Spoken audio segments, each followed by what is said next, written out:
Good afternoon and welcome to today's episode of Supply Chain Talk. Our main topic this week is reverse logistics, retaining lost value and reducing waste. But first of all, I will introduce my three guests and then we'll turn to our news item. We invite your comments and questions in the panel on the right of your screens, and we'll be awarding the customary Supply Chain Talk mug for the comment or question that we find the most useful. But we will try and answer as many of them as we can, and even if we don't discuss them as a whole panel, I know that the audience always enjoys seeing the experience and questions that you may share. So let me bring on the first of my guests, and he is Mustafa Hajjaj Keshteli, who is Associate Professor for Research of Industrial Engineering at Tecnológico de Monterrey, based in Mexico. Though today I know, Mustafa, you're in Glasgow speaking at the University of Strathclyde. And Professor Keshteli is a distinguished research professor at the Tecnológico de Monterrey. He's a leader in research in supply chain design and reverse logistics, and is interested in making new and innovative supply chains for agricultural products and energy. And away from work, he's interested in the keto diet, reading history, and the philosophy of science. Welcome, Mustafa. Thank you very much. Thank you, Mustafa. My second guest is Katarina Petter, and she's a senior manager in strategy and operations consulting at PricewaterhouseCoopers. She is based at PwC's Belgium supply chain advisory practice and is a driver for their Global Logistics Centre of Excellence.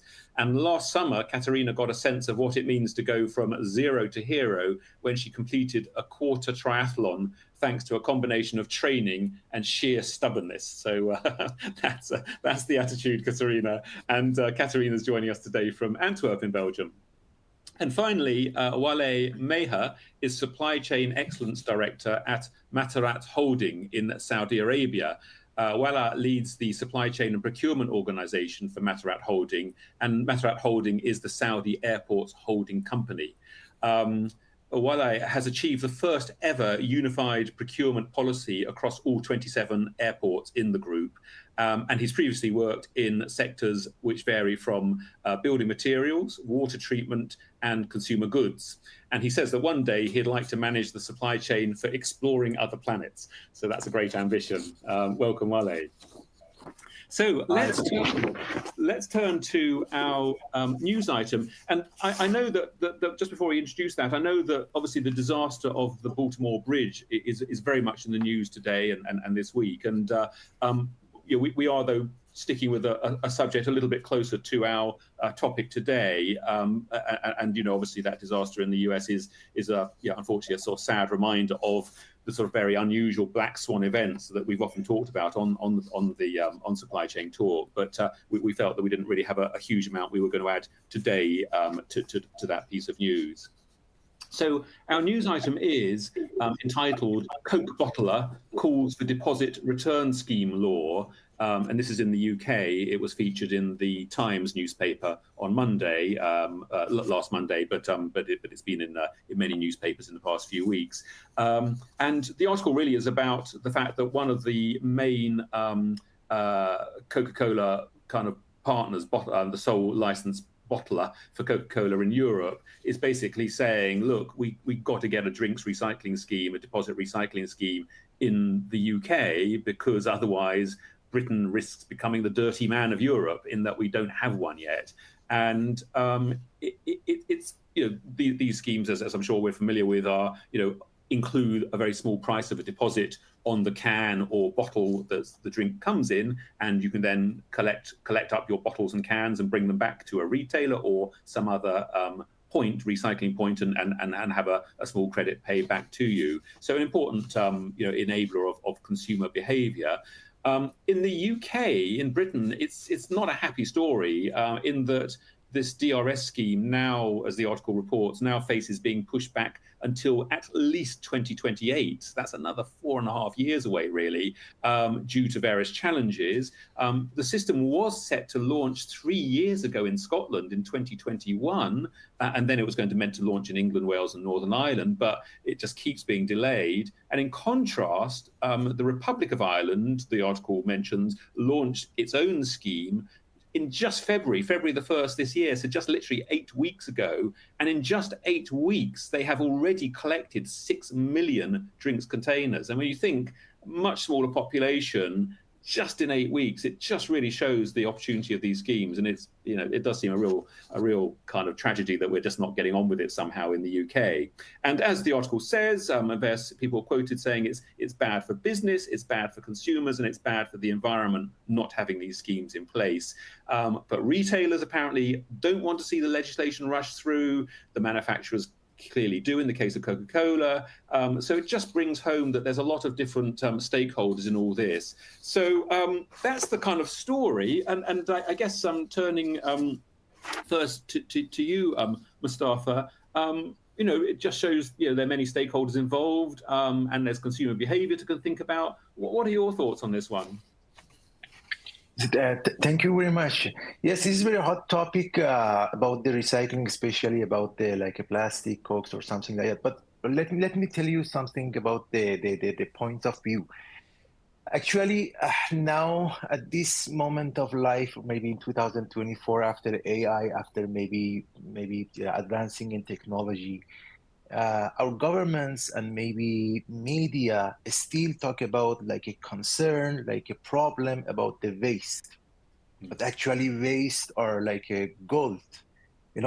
We are living in a time that Germany is recycling, reusing, or maybe renewing more than 95% of its waste. And also they import waste from Italy by train. So now waste is like a gold, is not a concern. If we consider the waste as a concern, so it remain as a problem, and so we face a lot of maybe we try a lot of methodology or method to solve it. Another point is that in reverse logistics, especially in Cokes or Cocas, actually, the point is that we are thinking again about the returning to the maybe suppliers or the manufacturer to recycle, or recently by circular economy, like a renew, reusing, or several R's. The point is that if we look at the waste by some, thanks to AI and also like a decentralized like a production, like a holonic one, not again like paying money or maybe generating CO2 to transport those waste to deposit center, again to recycling center or somewhere like this. If we have a method to recycle them in a decentralized way, like in our houses, in our like neighborhoods, so we can manage those, and so it is not necessary to go back again to the supplier of the Coca-Cola or Pepsi or something like that. We can use in another way. Okay, so I mean the point of view, the perspective that we look at the waste should help us.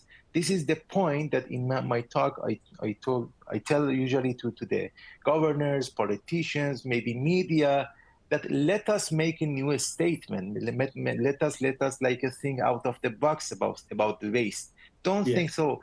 So if you just make like a deposit center, recycling center, how we can like work it like a reverse logistics, it still remain problem. Yeah. Okay. Thank you, Mustafa. And Katerina, I mean, you've lived in several European countries. What are your thoughts? Because I think we all recognise that there are other schemes, and there's household recycling. Either at rubbish dumps, or your household recycling has a recycling bin. But I guess the difference here is that it's really giving a financial incentive for the consumer or other people just to collect up rubbish and benefit from it. So interested in your perspective. Thank you, Alastair, and thanks, Mustafa, for I'm going to pick on a couple of points. So one point is to think of whole waste. So CO2 emissions play as much a role as the object to be collected, the waste. Waste can be disposed indeed in a recycling and renewal policy. So that is one disposition policy. But it can be, there is waste that we need to think about that not necessarily is it disposed disposed in that way. So copying or deploying Germany's example and best practice in terms of beverage containers is one low-hanging fruit. And I know from experience here in Belgium, there are other ways to think about waste, especially concerning consumer preferences. So there is a lot of consumption on the go, and that's not just for Coca-Cola or your soda of choice. It relates to food that may come in wrapping, in packaging, that possibly lends itself less to recycling. There is litter also with respect to tobacco consumption, as the cigarettes are still a thing.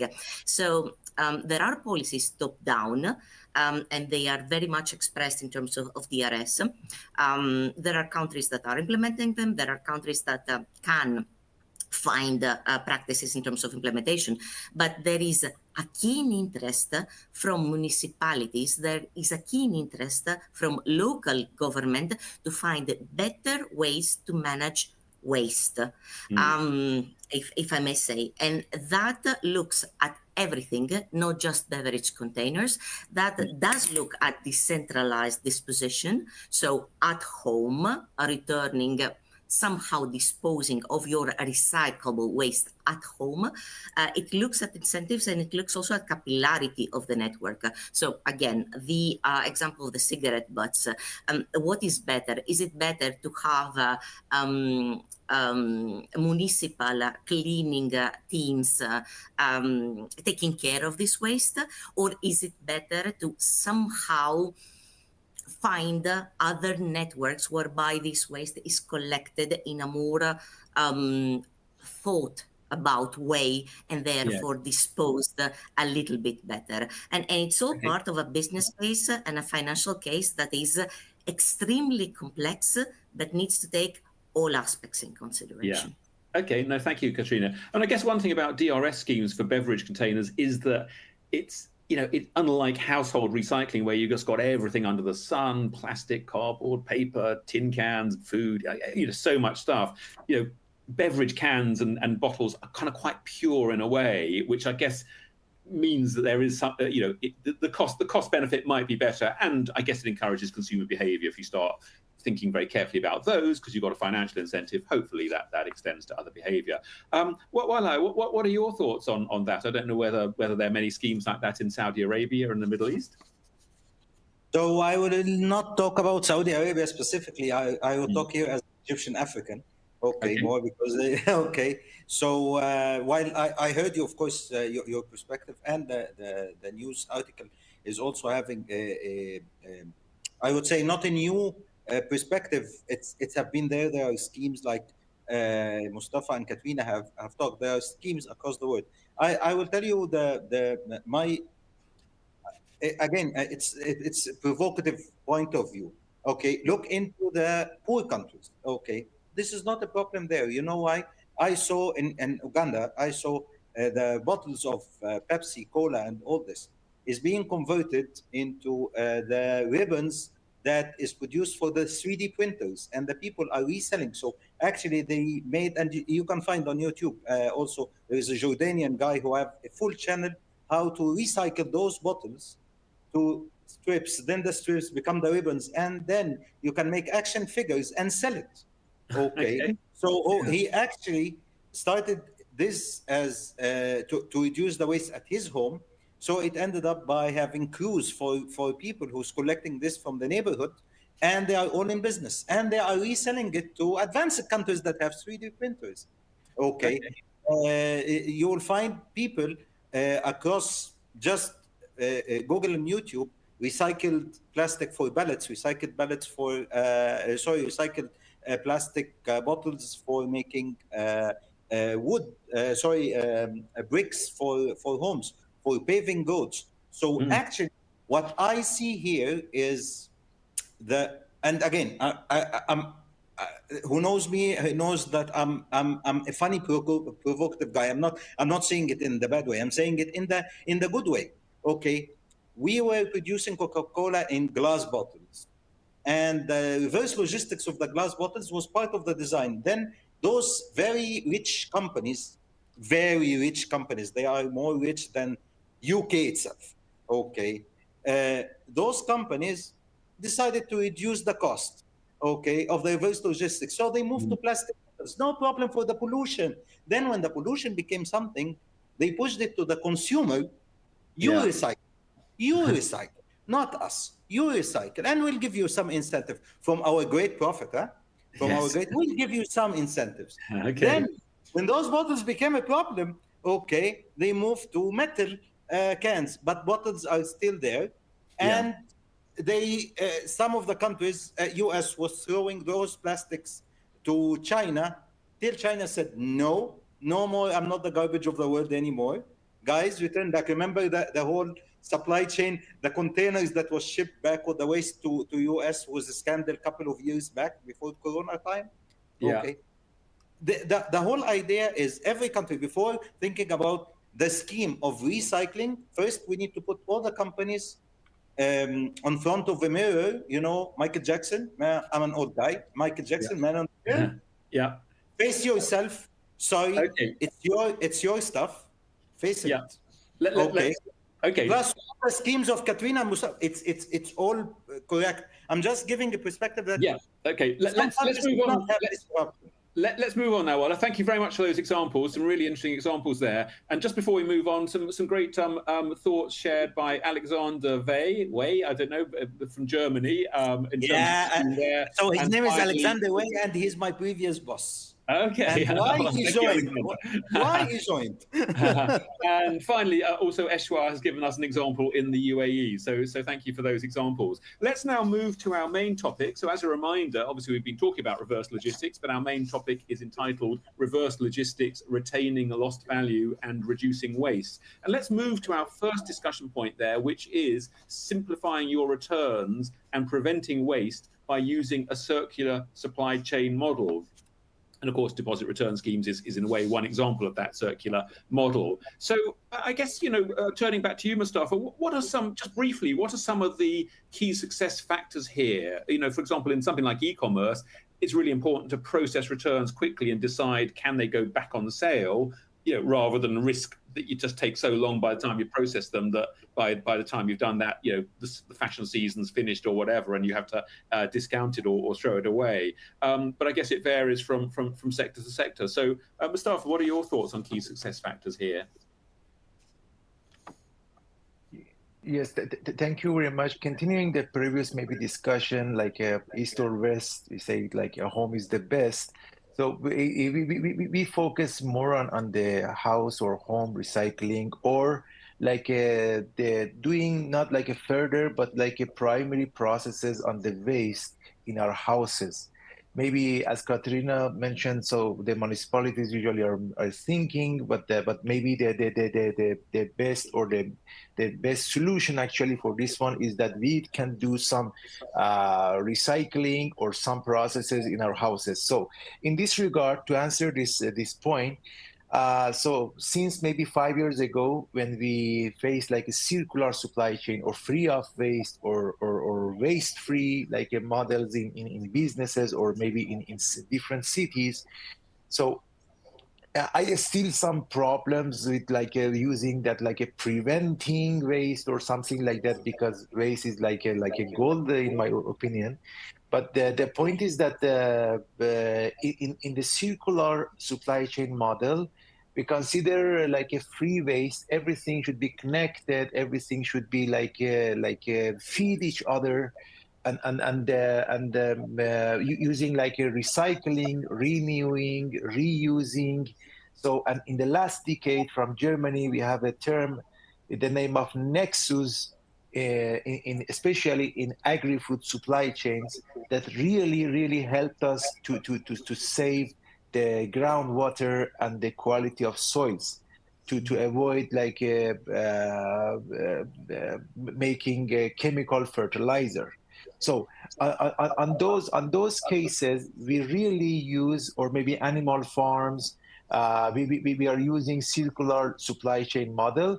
And so the waste at that time, not only this is not the problem, but also It helps us to reduce the transportation cost, to reduce the warehousing cost, because our raw material that I need as a fertilizer, I need as a maybe like a nutrient or something like that, they are, or it is, in my house, and I can generate it. Can you imagine how we can reduce the CO2 or greenhouse gases? Let me give you one statistics that among all different sections that you mentioned in different industries, the most, the number one actually that contributed the most, or contributes the most to producing greenhouse gas is agri-food supply chain. Okay, if we reduce like a 10%, it equals to, for example, in automotive section. Okay, thank you very much. That's a great statistic. Katerina, I know that you can comment on a different sector, because you've worked, I think, a fair bit in the pharmaceutical industry. And did you want to share your perspective there? Absolutely, and I think I will again point out the complexity of the question to hand, because there are different components that contribute to thinking in a circular way. We're talking about, of course, primary packaging, and in primary packaging, it needs to be informative, it needs to be safe for the consumer, but there is a move away of paper. This is designing for X that goes all the way to the initial stages of the value chain. There is packaging that needs to be disposed of safely through appropriate channels, so return to the pharmacies that then will dispose of it in a way that there is no risk of contamination. But if we move towards secondary packaging, towards transportation packaging, so ways to unitize product, there we go towards containers and unitization equipment that has its own return chain. So there you have, you need to have less waste. You might also have devices such as loggers, such as sensors, temperature control, and so on and so forth, that of course you do not let loose. So there is a whole chain there. There is a whole aspect of logistics, operational logistics, that deals with this return, that has nothing to do with consumer behavior, that has nothing to do with that has less to do with regulation, but it has more to do with sustainability and making sure that there is a continuous usage of equipment without that aspect of cost. Yeah. Okay. No, thank you. Some great examples there, and again a reminder of the importance of packaging and its impact, as we saw with the deposit return scheme example. And finally, Wella, what you obviously have got perspective in your current sort of work of waste in the aviation sector. Did you want to share some thoughts on that? Yeah. So of course, aviation sector is like all the hospitality sector. Okay. So because aviation, after all, is a hospitality. You have a seat, you have food, and a destination. Okay, so it is exactly like going to a hotel, but the hotel is moving. Okay, so simply speaking, we all faced it, that we go to an open buffet in a hotel that is like massive amount of foods, or a wedding, massive amount of foods. Then after the night ends, or after the shift ends sometimes, or due to regulation, maybe after 4 hours, they have to throw everything. Okay, and this will be a total waste. And it will initiate not a reverse logistics, but it will initiate another logistics of just the wastage of this, and hopefully recycling the food for fertilizers or different site. We all faced this at the airplanes as well, having a meal that I don't want chicken or beef. I don't want a meal. I want to sleep. Okay, my meal will be thrown away. This is regulation across all the world. Those items, we need to rethink it again. And here, it is not the responsibility here on the consumer. It is more on the operating lines, the airports, the countries. Okay, because those can. I've seen many countries that have schemes within their airports that those products goes directly from the airplane to orphanages. Okay, or this, but of course, because there is expiration, there is this whole of safety issues. But if there is cans of juices that is already closed, instead of wasting it, just give it to somewhere else. The whole idea, remember when we were talking that COVID made us one world? At that time, we were one world, but somehow we got separated again. If we refocus again on a big initiative that the global leaders and the G20, the G60, whatever the G that will sit together and say, okay, enough wastage of this, enough wastage of that, then the recycling will happen, because it cannot be initiative of one company or one country alone, except if the whole country just focus on a sector. Like Katrina was talking on the pharmaceutical, we focus on the pharmaceutical, we solve this end to end, and we go away. I can tell you the building material, I worked 5 years in building material. Reverse logistics is a disaster, because simply it is easier for me to tell the consumer, break the toilet at your end. You don't like its color, you don't like its fitting at your house, break it, and we'll send you another one. Don't send it back. Sending it back, okay, will cost me a whole amount of money that I cannot afford. Just margins will go. Absolutely, and there's so many examples of that kind of behaviour. So again, some great examples there, and again, it's a reminder. Certainly in the UK, some of the supermarkets now have stopped. I know it's different to aviation meals, but some of the supermarkets in the UK have now stopped putting sort of best buy dates or use by dates on their food products. You know, they're just saying, well, actually, we don't have to do that by regulation. We can let the consumer judge if they think that food's okay or not, rather than having them throw away food, which is actually perfectly good. And I can see we've got some more great examples. I won't go through any of them because we've got too much to discuss, but some great examples, again, being shared by our audience of lots of different schemes and examples they can share there. So thank you for those. Let's move to our second point, which is effectively communicating with reverse logistics partners to create a seamless returns management process. So I guess here it's interesting to think about what partners might be involved. Are we talking about logistics providers who might be used to process our returns? Or I think some of the examples that you've been mentioning in our panel, you know, partners who may be able to make use of waste materials and recycle them into something else. I think in your agri example, Mustafa. So turning back to you, Mustafa, what are your thoughts on the partners and how they're involved in creating a seamless returns process? Thank you very much. I'm going to give you a very good solution and also 2 examples in this area that we are working on that. So recently, thanks to Internet of Things or IoT-based waste management or reverse logistics, so we can have information and data and make decisions based on data. As you know, in like forward logistics, so in operational and tactical levels, if we have data, so we have power, we have knowledge to make a decision and to reduce the cost, and in tactical and operational levels. So the point is that if the partners have information to reduce, like in the forward logistic, to avoid bullwhip effect, so we can have a good collaboration with different partners, even the houses. So one project that is being done by our team between Tecnológico de Monterrey and University of Ottawa is IoT-based waste management. We consider sensors on like bins over the cities. So like bank account, you have a knowledge and the data of the maybe like a bascula in Espanol, like a weighting, or the sensor of different types of maybe waste that you have in the bins. So in over the city at real time, like bank account, you have the detail and the sum of the waste and garbages that you have in over the cities. Can you imagine that? So you have data when you send the trucks, when you like find the routing of the trucks, and you can wait on some maybe touristic areas or something like that to prevent to be like an overflow of the bins. So this is very good that help us. Now knowledge is power, and knowledge is based on the data. And the next example is that, as you know, in Ottawa, we talked with the municipality of Ottawa, you know, like a cold city, more than a cold.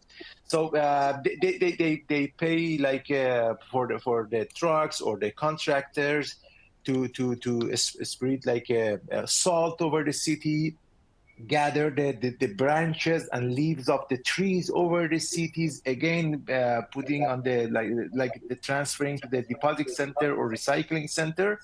So, and at the same time, at that neighborhood, they need at least like a decent like a heat to avoid like make it like a icy street or something like that. So at the same time, again we can manage to make it like a pre, I don't want to use like a further process, like a pre-processing, and make like a cutting down to make like a fire, or make it like a pre-warming of the water or the streets. So again, I come back to that point of view, like a decentralized system.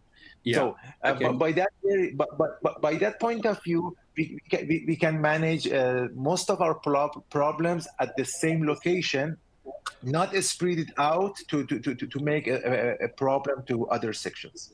Okay, thank you very much, Mustafa. Katerina, what are your thoughts on the different partners in the returns management process and how to manage them effectively? So they are not grouped into one partner.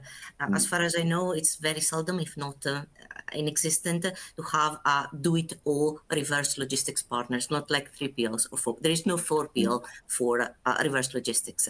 So you need 12 PO. You need 12 PL for it.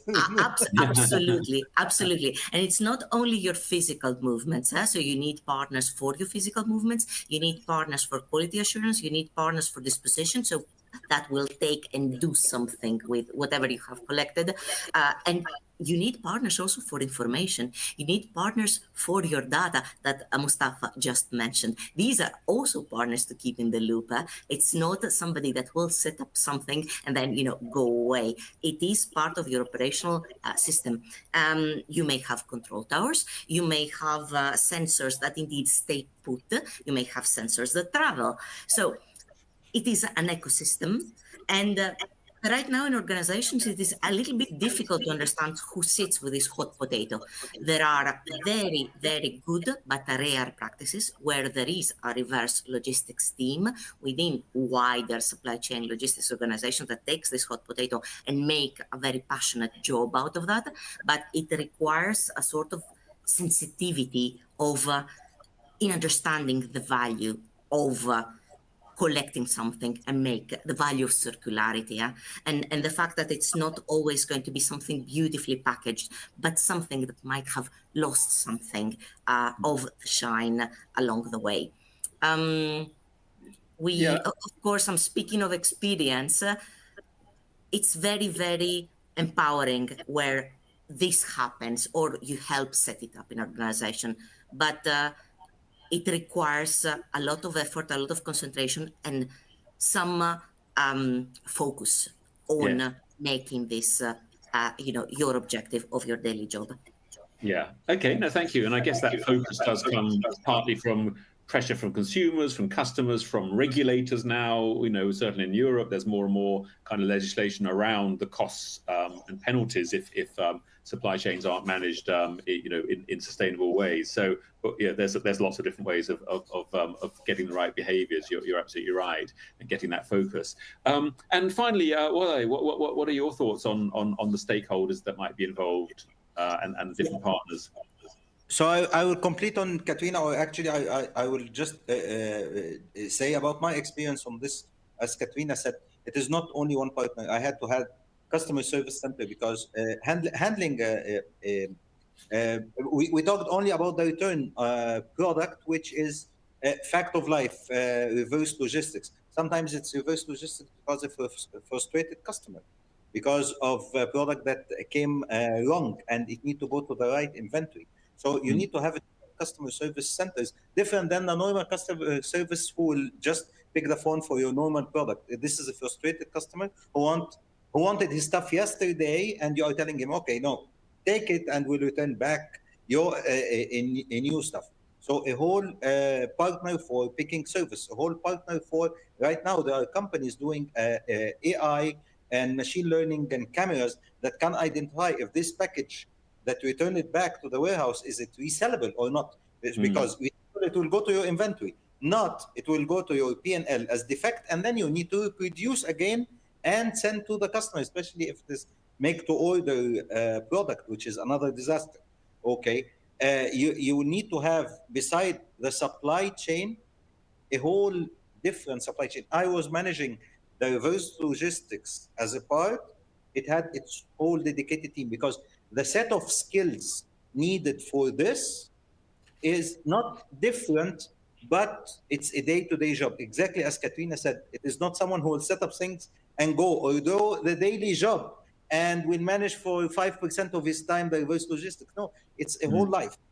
Or you will end up by a warehouse that maybe one day you will search, you will find a product that is not produced by your company. How it returned, how it came here. It happens. It happened. Yeah. Actually, I do it. Okay. So those ones, other than the packaged goods, the rest of the goods, imagine you are buying an iPhone through Amazon and you got a Samsung. Okay, I would be happy, but you need to return it. Okay, yeah. This is an expensive product, not like a small fast-moving package that will go to the reverse product. It's a whole different story. And what I love about reverse logistics, that is an endless story. You can find hundreds of videos, hundreds of books about it. We can talk about 100 hours. Yeah. Okay. No, thank you for that. And let's turn then to our final point, which is minimizing the rising cost of your returns management process. So as we all recognize, there's a lot of cost there, but there's a lot of resource, there's a lot of benefit if we can get it right. And so I guess the question there is, how can costs be reduced? It is a labor intensive process, often processing returns. But again, just sort of thinking back to the very start of our episode, consumer behavior. I mean, should more retailers be charging a returns fee, particularly for things like fast fashion, when people just buy a whole lot of clothes, they know they're going to send half of them back. If they had a small fee, would that actually make them think carefully what they actually want to buy? So I guess lots of questions around that. So turning back to you, Mustafa, just briefly, because we're getting quite short of time now. Mustafa, what are your thoughts on reducing the cost of returns management? Thank you very much. When it comes to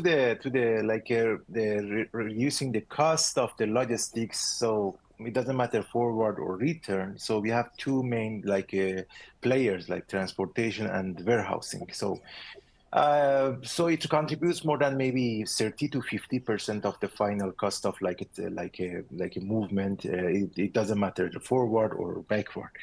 So they have different behavior, as you know. So these are the preliminaries. But the point is that in this case, because we face different maybe partners by high volume of maybe the waste, or maybe low volume. So having a warehouse to also considering the sustainability issues of that landfill.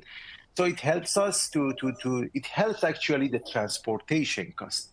So as far as I know, and according to the statistics that I'm involved with them, actually most successful countries or companies in this area that could reduce the cost mainly worked on rail transportation. It is not only reducing the cost, but also a help to keep a sustainability to the environment issues or something like that. So adding the previous points, I don't want to repeat that again. So all the decentralized or helping using IoT, AI or something like that. So the main player in this area is rail transportation. I want to mention this point. This is very easy, but as you know, only Japan, European countries, United States, as I told you, in Germany, could manage the recycling or waste with rail transportation. This is very easy, simple, but it is a golden a key. Thank you very much, Mustafa. And actually, Eshwar, I mean, there's been lots of comments from the audience. Thank you. Eshwar has just shared something about their returns process in terms of transportation, an example he shared there. So thank you for that example. Katerina, again, just briefly, your thoughts on how we can reduce the cost of returns. So 2 points. Where is the return starting from? So is it, we should not assume that it's always a pickup from home. So there are ways to have out-of-home possibly options of return, and it's where the return ends up at. So it's not always a warehouse.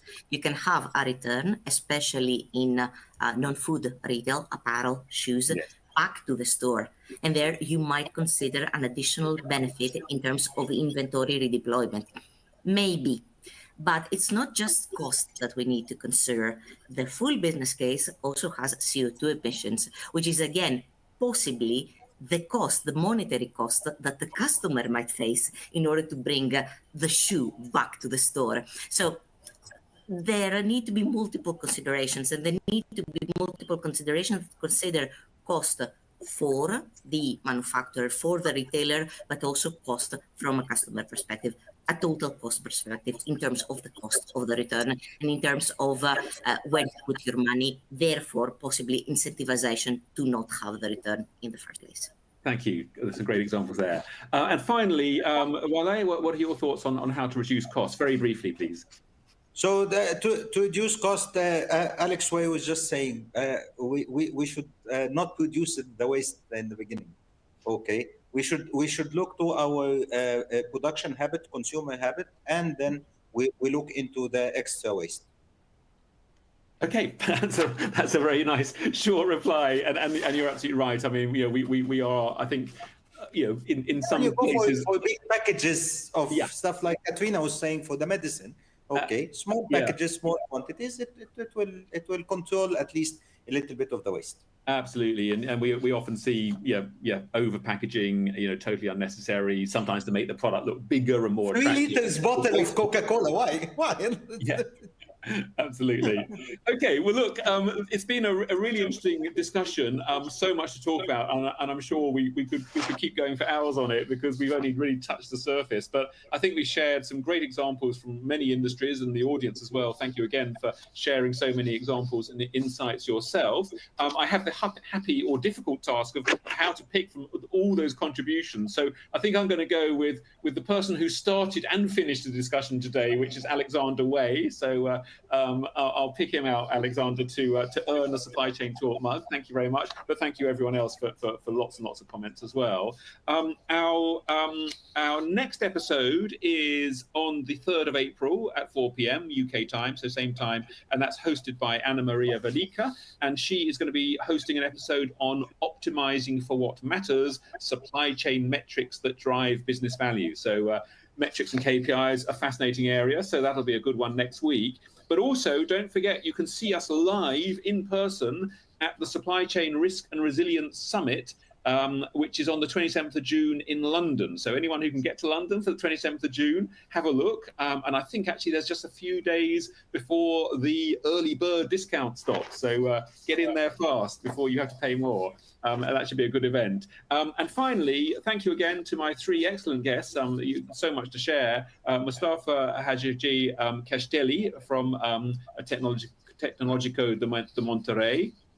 Katarina Petta from the Strategy and Operations Consulting Practice in PwC. And finally, Wale Meher, Supply Chain Excellence Director at Matarat Holding, the Saudi airports holding company. Thank you, all 3 of you, for some really great contributions. And thank you for our audience, and hope you will be joining Anna Maria next week. Goodbye. Thanks a lot. Bye. Thank you. Bye-bye.